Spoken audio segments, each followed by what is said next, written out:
Now, there are intriguing storylines elsewhere. We don't have enough time to go with like a burning question for all 18 teams in this conference because that would take hours and hours. But there are some really intriguing storylines. I want to start with Indiana. What's next, right? You come off of a season beyond anyone's wildest dreams in year one under Curt Cignetti. This is a program that has lost more college football games than anybody else in history. And you go and you make the college football playoff. Your only 2 losses, which by the way, again, we've talked about this. Indiana did not deserve to be like the most polarizing team in the country and used as like the central argument in everyone's college football arguments. Turns out your only 2 losses were the 2 teams that played for a national championship game. But what happens next? You turn the page. You bring in Fernando Mendoza from Cal, quarterback that I think both of us really like. And you are seemingly hitting on some other guys out of the portal that have some Big Ten experience or Midwest experience. But really, like, what is the new floor? What is the new ceiling for Indiana? I don't think we're expecting a college football playoff appearance because, you need a lot to go right. But I think, you're looking at like an 8-9 win team. I mean, that would be great for Indiana. They like that being a realistic expectation before the season starts is awesome for the Hoosiers. That's not usually where they are. And I'm there with you in that expectation. And I think part of the reason is Curt Cignetti is a very good ball coach, but like he's had the quarterback in back-to-back years. Like if he can keep getting the quarterback, you feel like that's one big portion of your team that you have stabilized. And the schedule certainly did help them last year. Like if people want to bring that up, and I think it's fair to insert in the conversation. But to your point, if you can talk me from 11 wins in the regular season down to 10, 9, 8 wins, I think that's really good for them. I also think that's very realistic because even though their schedule was not the toughest in the world, they were beating the hell out of the teams that they were playing. Like that was a very good football team. And so he's just got to keep that same formula, get the quarterbacks in there, right? Have the guys on defense play really structurally sound, have that junkyard dog mentality, all of the toughness that he likes. And you've got a team that's probably looking at 8 wins a year in the Big Ten. And by the way, like that's such a threshold for Indiana that they made shirts for 9-win Indiana. Like that was a big deal a few years back. So again, I think they'll take it. If that is a new, disappointment off of a CFP season, I put that in air quotes for anyone who's listening. There are some other teams though that like actually need to take a huge step forward. Let's start with Wisconsin. Their schedule is brutal. Like there is a period of time where, you could lose like 4 or 5 straight games in the middle. If you're just looking at it right now. I feel like that's the big question with Wisconsin. Like, can they take a step forward? Can they go back to being like Wisconsin football? And not necessarily like stylistically, although I think we are going to see more of a return to some of that offense on the offensive side because it didn't work trying to go away from completely being like a downhill running team. But like Luke Fickell, it needs to take a step forward. I think there's a lot of frustration. They have lost basically all of their big games or their games against good teams in the 2 years that he's been there. And he was a hot name. This was a big hire. This was supposed to be a hire that takes Wisconsin from being like Big Ten West good to nationally good. And so I think even despite the schedule, there's a lot of pressure and a lot of expectation here. Yeah, I tend to agree with that. And I still think Luke Fickell is a phenomenal ball coach. I played for the guy. I know what he's made of. First off, quarterback injuries have hurt them in the last couple of years, which is a really unfortunate spot to be in. But that's the reality of it. And when you're trying to go from being that, 3 yards in a cloud of dust offense to wide open, air raid, air run, whatever you want to call it, and your quarterback gets hurt, you're at a disadvantage there. And so you take it with a grain of salt. It certainly does not look like it's been going well. The defense doesn't look like the old Wisconsin defenses. Luke Fickell's a defensive guy, so that's a bit of a problem there. They do have a lot to work on. I will say, we just talked about Indiana and how they benefited from a schedule that was favorable a year ago. And Wisconsin has this schedule right now that is ridiculously hard. And this is what you get in these big bloated super conferences is the schedule imbalance is a thing that can happen. It is. And I think that's absolutely a point. And like, that's where, you can say like, oh, an SEC schedule versus a Big Ten schedule depends. But A lot of this is based on historical success, right? Like this is why Indiana's schedule was where it was last year. The calculations of like how they're trying to figure out what is the right schedule for different tiers within the Big Ten is part of that. And so Wisconsin, yes, it is a brutal schedule. We're going to talk about it that way.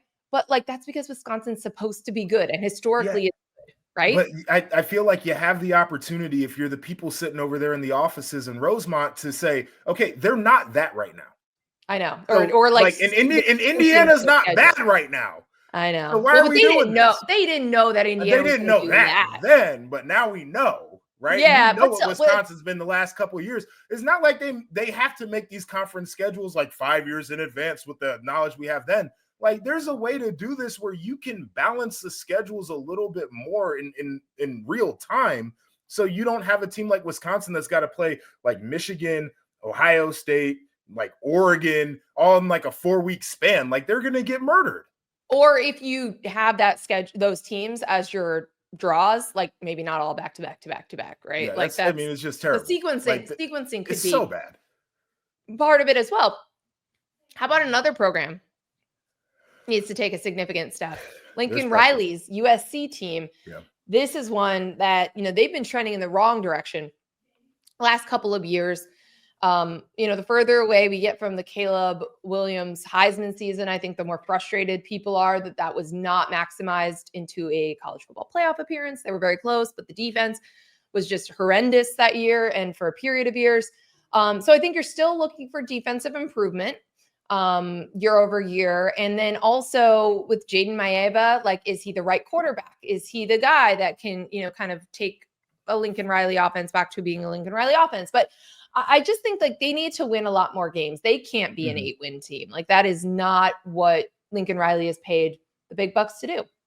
Well, and that's not what USC is historically, since we're talking history here. Like this is a program that's put out Heisman winners. It's a program that has won many titles. So I think that should be a source of frustration for USC fans here. And the reality to me is I think they are a team that has to stack confidence throughout their schedule. Because to me, if things start to get a little bit sticky, like midway through the year and they lose a couple games, that's where things could go bad because you start replaying the bad seasons that you've had in the past there. I think one of the most interesting parts of this conversation we're having when it comes to Wisconsin, when it comes to USC, is we're looking at coaches that are like, they're college football playoff coaches. Like they've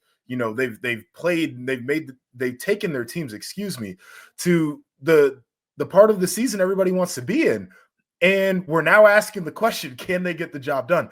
And situation is so interesting when it comes to this and like all the external factors. And I've been as critical of Lincoln Riley as anybody has been, but I know the guy knows how to coach. And I think that's where some of the frustration really comes in, is like there's expectations just to being Lincoln Riley outside of being at USC and everything that comes with that.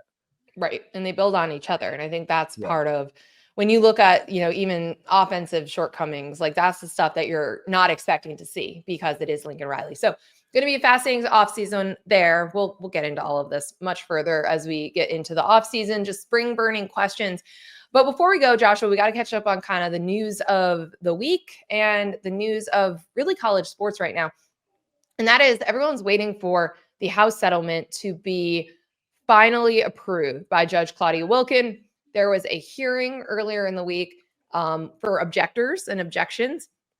It was like a 7-hour appetizer to the national championship game in San Antonio.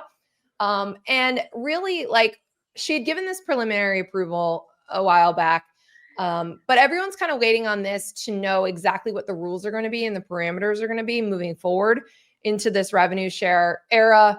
And I think that, to me, the interesting takeaways from this and her questions, which she said, I think it's a good settlement, don't quote me. So it's going to get approved. There are just going to be potentially some tweaks, or she can ask certain things to be changed. So she was really focused on roster limits, which I think you and I have had this conversation where, like, when they were starting to talk about this settlement, I remember calling a couple of athletic directors and conference officials and being like, why is roster limits at all part of this? Like, you're figuring out how much you're going to pay athletes in back pay who didn't make money off their NIL.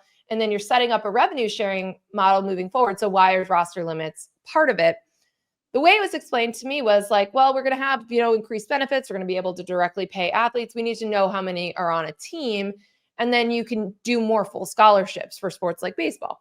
Okay. Still, again, I don't know that it needed to 100% be part of this phase, but that was kind of where Claudia Wilkin was on this, by the way. She was kind of like, hey, why is this need to be implemented right away? Could you not like gradually grandfather in players that people aren't immediately losing scholarships, which we've already seen, by the way, people cutting walk-ons and cutting scholarships, or I guess adjusting scholarships, because like you can have scholarships, but you could also you're changing the roster size for a lot of these sports.